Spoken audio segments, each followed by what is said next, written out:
Élodie Galco, je suis directrice générale de l'Agence de l'eau à Dour-Garonne.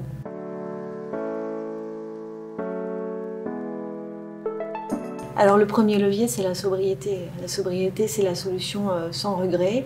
C'est utiliser moins d'eau pour faire autant, voire plus. Donc c'est gagner de l'argent en termes de charge. Ça, c'est le premier levier.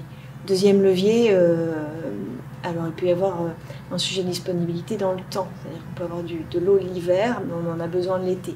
Donc pour ça, le levier, c'est le stockage. Alors ça peut être un peu coûteux, donc c'est une solution qui se regarde, notamment au regard du coût.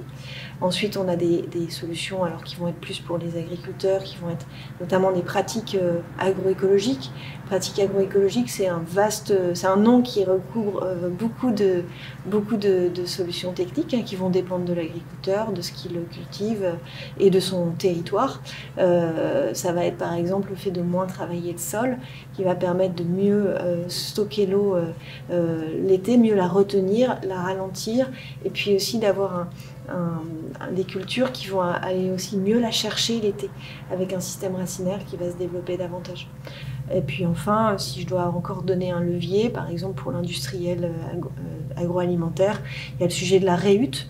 On en est au tout début en France sur la réhute, avec encore un certain nombre de freins réglementaires, mais je pense qu'il y a une vraie volonté commune, partagée, de pousser et de lever ces freins au fur et à mesure.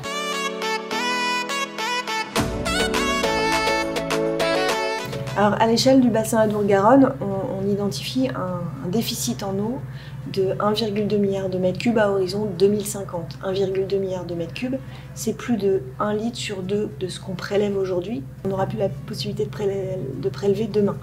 Donc c'est un déficit qui est énorme. Mais en fait, ça se regarde à l'échelle des bassins, des sous-bassins, donc au plus près des territoires.